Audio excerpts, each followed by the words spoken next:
LB నగర్లో రాజకీయ వివాదం ముదురుతోంది. కులం పేరుతో తనను అవమానించడంతో పాటు తన వ్యక్తిత్వం, కుటుంబ గౌరవాల్ని దెబ్బతీసేలా నిరాధార ఆరోపణలు చేస్తున్నారంటూ కాంగ్రెస్ నాయకుడు కేతావత్ రమేష్ నాయక్ ఆగ్రహం వ్యక్తం చేశారు. యూత్ కాంగ్రెస్ నాయకురాలు కొత్త విద్యారెడ్డిపై చర్యలు తీసుకోవాలని కోరుతూ వనస్థలిపురం ఏసీపీకి ఫిర్యాదు చేశారు. గత 16 ఏళ్లుగా కాంగ్రెస్ పార్టీలో కార్యకర్తగా పనిచేస్తున్నానని రమేష్ నాయక్ తెలిపారు. ఇటీవల ఎల్బీ నగర్ నియోజకవర్గ ఎస్టీ సెల్ అధ్యక్షుడిగా కొనసాగారని, నెల రోజుల క్రితం తనను సాహెబ్ నగర్ డివిజన్ కాంగ్రెస్ అధ్యక్షుడిగా పార్టీ జిల్లా అధ్యక్షుడు చల్లా నరసింహారెడ్డి నియమించారని చెప్పారు.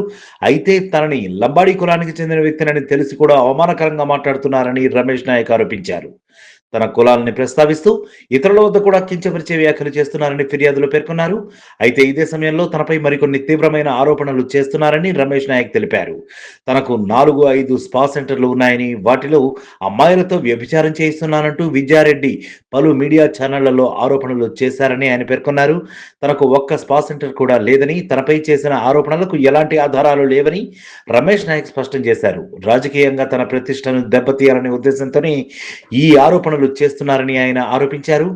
తన ఫోటోను స్పా సెంటర్ల ఫోటోలతో పాటు ఇతర పార్టీ నాయకుల చిత్రాలతో జత చేసి సోషల్ మీడియాలో పోస్టులు పెడుతున్నారని రమేష్ నాయక్ ఆరోపించారు.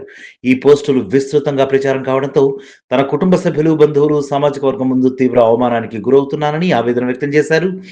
తనపై గతంలో నమోదైన ఓ కేసును కూడా న్యాయస్థానం ఆధారాలు లేకపోవడంతో కొట్టివేసిందని, ప్రస్తుతం తనపై ఎలాంటి క్రిమినల్ కేసులు లేవని రమేష్ నాయక్ తెలిపారు. కులాన్ని ఉద్దేశించి అవమానకర వ్యాఖ్యలు చేయడం, తనపై బహిరంగంగా నిరాధార ఆరోపణలు చేయడం, సోషల్ మీడియాలో పరువు తీసేలా పోస్టులు పెట్టడం వంటి అంశాలపై సమగ్ర విచారణ జరిపించాలని ఆయన పోలీసులను కోరారు. అలాగే ఎస్సీ, ఎస్టీ అట్రాసిటీస్ చట్టంలోని వర్తించే నిబంధనల ప్రకారం కేసు నమోదు చేసి చర్యలు తీసుకోవాలని వనస్థలీపురం ఏసీపీకి ఇచ్చిన ఫిర్యాదులు విజ్ఞప్తి చేశారు. మీడియాలో ప్రసారమైన వీడియోలు, సోషల్ మీడియా పోస్టులను పరిశీలించి వాటి వెనుక ఉన్న వ్యక్తులపై కూడా విచారణ జరపాలని పోలీసులను కోరారు. అయితే రమేష్ నాయక్ చేసిన ఆరోపణలపై కొత్త విద్యారెడ్డి వైపు నుంచి ఇంకా అధికారిక స్పందన రావాల్సి ఉంది. For more updates always stay click on 7 TV focus. Congress party నుంచి నేను డివిజన్ ప్రెసిడెంట్ సాహెబ్ నగర్కి నాపై ఏదైతే ఆరోపణలు వస్తున్నాయో అది అవాస్తవం. ఎవరైతే ఈ కొత్త విద్యారెడ్డి అనే ఆరోపణ చేస్తుందో, ఈ నాకు స్పాలు ఉన్నాయని, నేను వ్యభిచారం చేపిస్తానని, అవన్నీ అవాస్తవం. జక్కిడి శివచరణ్ రెడ్డి, యూత్ కాంగ్రెస్ ప్రెసిడెంట్, జక్కిడి ప్రభాకర్ రెడ్డి, మీరు ఆమెని కావాలని మీ ఇంట్లో ప్రెస్ మీట్లు పెట్టిస్తున్నారు. నేను పార్టీకి లాయల్టీగా పనిచేసే మనిషి మీద మీరు కావాలని నువ్వు జక్కిడి శివచరణ్ రెడ్డి మీ ఇంట్లో నువ్వు ఎట్లా ప్రెస్ మీట్ పెట్టిస్తావు? అంటే నువ్వు పార్టీ కోసం పనిచేస్తున్నావా? ఎవరి కోసం నువ్వు పనిచేస్తున్నావు? పార్టీలో పనిచేసే వ్యక్తులని నువ్వు అనగదొక్కాలనుకుంటే ఒక గిరిజన బిడ్డగా నాకు పదవి వస్తే మీరు ఓచుకోలేకపోతావు. నాపై ఎందుకు మీకు అంత అక్కస్సు? నేను ఒకటే అంటున్నా, మీకు జక్కిడి శివచరణ్ రెడ్డి కానీ, జక్కిడి ప్రభాకర్ రెడ్డికి కానీ మీలాగా నాకు వైన్ షాపులు లేవు, నాకు బార్ షాపులు లేవు, నేను ఏ క్లబ్బులు లేవు, పబ్బులు లేవు. మీరు మీ అయ్య చెప్పిండు మొన్న 7 కోట్లు పెట్టి నేను పార్టీ పదవి తెచ్చుకున్నా అని. నా దగ్గర 7 లక్షలు, 7,000, 7 రూపాయలు కూడా లేని పరిస్థితి. ఈరోజు నేను బయట పార్టీ కోసం బయట నా పని చేసుకుంటూ ఏదో రియల్ ఎస్టేట్ అదో ఇదో చేసుకుంటూ నేను పార్టీ కోసం ఖర్చు పెట్టుకున్నా. గత 16 సంవత్సరాల నుంచి పార్టీ కోసం పనిచేస్తున్నా. నేను సుధీర్ రెడ్డి ఈ రోజు ఉన్నటువంటి బీఆర్ఎస్ ఎమ్మెల్యే గారు ఆ రోజు కాంగ్రెస్ పార్టీలో ఉన్నప్పుడు నేను ఆయన కోసం పనిచేసిన, నేను రేవంత్ రెడ్డి గారి కోసం పనిచేసిన, నేను మల్రెడ్డి రామరెడ్డి దగ్గరికి పనిచేసిన. ఇగో రేవంత్ రెడ్డి గారి దగ్గర పనిచేసినట్టు ఇగో ఈ ఫోటోలు మీరు రేవంత్ రెడ్డి గారు దీంట్లో ఉన్నారు, చూడండి. మీరు కావాలంటే మీడియా మిత్రులారా ఒక్కసారి ఇగో నేను రేవంత్ రెడ్డి గారి కోసం పనిచేసిన, ఇగో మీరు కావాలంటే చూడండి. నేను పార్టీ కోసం పనిచేసిన, మొన్నటి వరకు ఇగో రామరెడ్డి కోసం పనిచేసిన. ఇదే బిఎన్ రెడ్డి మకటం సదాశివుడు పాపం 40 సంవత్సరాలు కష్టపడితే ఒక్కసారి ఆయన కాంగ్రెస్ పార్టీ టికెట్ ఇస్తే బిఎన్ రెడ్డి డివిజన్ లో నేను కంప్లీట్ గా పనిచేసిన. నువ్వు ఏడున్నావు అసలు? ఇంకోటి, దాని తర్వాత నేను కాంగ్రెస్ పార్టీ ఎమ్మెల్యే ఎలక్షన్స్ అప్పుడు పనిచేసిన.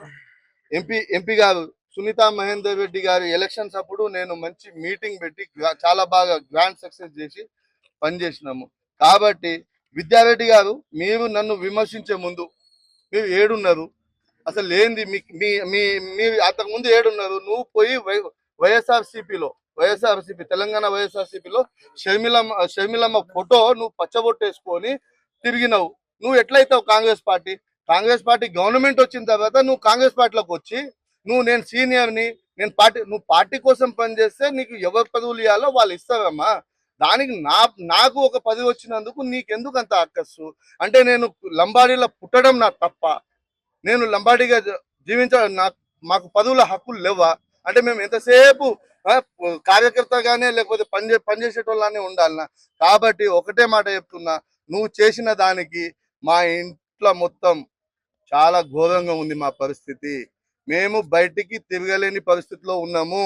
నువ్వు చేసిన దానికి మా పిల్లలు స్కూల్కి పోతలేరు, కాలేజీలకు పోతలేరు. వాళ్ళు అవమానంతో మేమందరం చచ్చిపోతామంటుర్రు. నువ్వు అసలు ఏం చేస్తున్నావు అని నన్ను అడుగుతుర్రు. కాబట్టి నేను ఒకటే మాట చెప్పదలుచుకున్నా, విద్యారెడ్డి గారు, నువ్వు మళ్ళీ చేస్తున్నావు కదా, నిన్ను మాత్రం నేను క్షమించేది లేదమ్మా. నేను ఖచ్చితంగా ఏసీపీ గారికి కంప్లైంట్ ఇచ్చాను, చట్టపరమైన చర్యలు తీసుకోమని చెప్పాను. ఇంకోటి విద్యారెడ్డి గారు, మీరు బాగా గుర్తుపెట్టుకోండి, అవతలని చెప్పేటప్పుడు మనకు ఇంకా 4 ఏళ్ళు మనకు చూపిస్తున్నాయి. నీ వీపు కూడా నువ్వు చూసుకొని మాట్లాడు తల్లి. నేనేమంటున్నా అంటే నువ్వు మాట్లాడినంత హీనంగా నేను మాట్లాడలేను. నేను సంస్కారం ఉంది నాకు. జక్కిడి శివచరణ్ రెడ్డి, జక్కిడి ప్రభాకర్ రెడ్డి గారు, మీరు కబ్జాలు చేసిరు, చెరువులు కబ్జాలు చేసి మీరు డబ్బులు ఉన్న అహంకారంతో మీరు ఒక గిరిజన బిడ్డకి అనగదొక్కాలని చూస్తున్నారు. మొన్న జరిగిన ఇష్యూ బీసీలకు, ఎస్సీలకు, ఎస్టీలకు మీ ముందు మేము తిరగొద్దు, మేము తెల్ల చొక్కా వేసుకొని తిరగకూడదనే ఆలోచన మీది. ఎంతసేపు మీరే చేయాలని. మీరు అట్లనే కానివ్వండి. ఇక మా పని మేము కాంగ్రెస్ పార్టీ కోసమే పనిచేస్తాము. గత 16 సంవత్సరాల నుంచి పనిచేస్తే ఒక్క పోస్ట్ వచ్చిందన్న. ఆ రోజు రాహుల్ గాంధీ గారు ఏమంటారు, ఆదివాసీలు రాజకీయంగా వెనుకడుగులో ఉన్నారు, మీరు వాళ్ళని బయటికి తీసి రాజకీయంగా వాళ్ళని మీరు డెవలప్ చేయండి. అదే పని మీద ఈనాటి సీఎం రేవంత్ రెడ్డి గారు కంకణం కట్టుకొని అందరినీ, ఆదివాసులని, కోళ్ళని, గొయ్యలని, బీసీలని అందరినీ ఏకతాటిపై తీసుకొచ్చి కాంగ్రెస్ పార్టీలో మంచి పదవులు ఇస్తున్నారు. అట్లాంటిది మీ మహేష్ గౌడ్ గారు నాకు గుర్తించి ఒక పదవి ఇచ్చిండు, చెల్లా నరసింహారెడ్డి గారు పదవి ఇచ్చిండ్రు.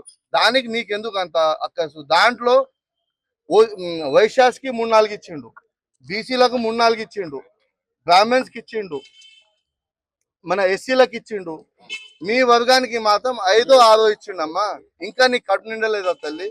18 దాంట్లో ఒక్కటి నాకు వచ్చింది. ఒక ట్రైబ్ని 16 సంవత్సరాల నుంచి కష్టపడితే ఒక్క ట్రైబ్కి ఇచ్చేవమ్మా. ఎందుకు అలాంటి పెట్టుకోకమ్మా. ఇంకోటి, మా భార్య, నువ్వు చేసిన దానికి ఈ రోజు మా భార్య హాస్పిటల్లో ఉంది.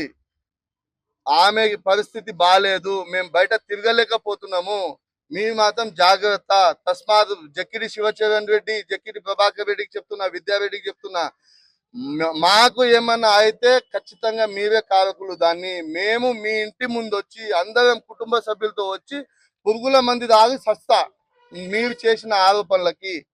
జక్కిడి ప్రభాకర్ రెడ్డి, శివచరణ్ రెడ్డి వెనకాల ఉండి చేపిస్తారు అన్న. ఒకటే నేను అనేది ఒకటే, మొన్న వాళ్ళు ఏమైందో, ఆయన తిట్టకపోతే అధిష్టానం ఎందుకు ఆయనని శిక్షిస్తుంది? కాబట్టి వాళ్ళకి ఏదో పార్టీ నుంచి సస్పెండ్ చేపించారని బురద జల్లాలనే కార్యక్రమం భాగంలో నన్ను లాగి వాళ్ళ ఇంట్లో ఉండి ప్రెస్ మీట్లు పెట్టించు. వాళ్ళు ఏ వివాదం లేదు. నేను జక్కిడి శివచరణ్ రెడ్డి కోసం కూడా నేను పనిచేసిన. యూత్ కాంగ్రెస్ లో ఆయన నాకు చెప్పిన తర్వాత నేను అందరికి మా వాళ్ళకి ఫోన్లు చేసి ఓట్లు వేయించిన. నేను జక్కిడి ప్రభాకర్ రెడ్డి దగ్గర పనిచేసిన, రామ్ రెడ్డి దగ్గర పనిచేసిన, రేవంత్ రెడ్డితో పాటు పనిచేసిన, సుధీర్ రెడ్డితో పనిచేసిన, కాంగ్రెస్ పార్టీలోనే పనిచేస్తున్నాం. ఏ రోజు ఆయనకి నాకు ఎలాంటి విభేదాలు లేవు. నాకు ప్రధానమైన డిమాండ్ ఒకటే, ఆమె బహిర్గతంగా జక్కిడి శివచరణ్ రెడ్డి, జక్కిడి ప్రభాకర్ రెడ్డి, కొత్త విద్యారెడ్డి, వీళ్ళు ముగ్గురు క్షమాపణ చెప్పాలి. ఆ ఉన్న దేంట్లో అయితే మాట్లాడివో, సోషల్ మీడియాలో ట్రోల్ చేసివో, అదే దాంట్లో మీరు క్షమాపణ చెప్పి ఇది చేయండి. నాకు ఒకటి అది చేయండి. ఇంకోటి, జక్కిడి శివచరణ్ రెడ్డిని పార్టీ నుంచి సస్పెండ్ చేయాలి. ఎందుకంటే ఒక పార్టీ కోసం, పార్టీ లాయల్టీగా పనిచేసే వ్యక్తిని మీరు ఇంట్లో పెట్టి ఆమెను ప్రెస్ మీట్ ఇప్పించాల్సిన పని లేదు. మీరు స్క్రిప్ట్ రాసిస్తున్నారు, ఆమె చదువుతుంది.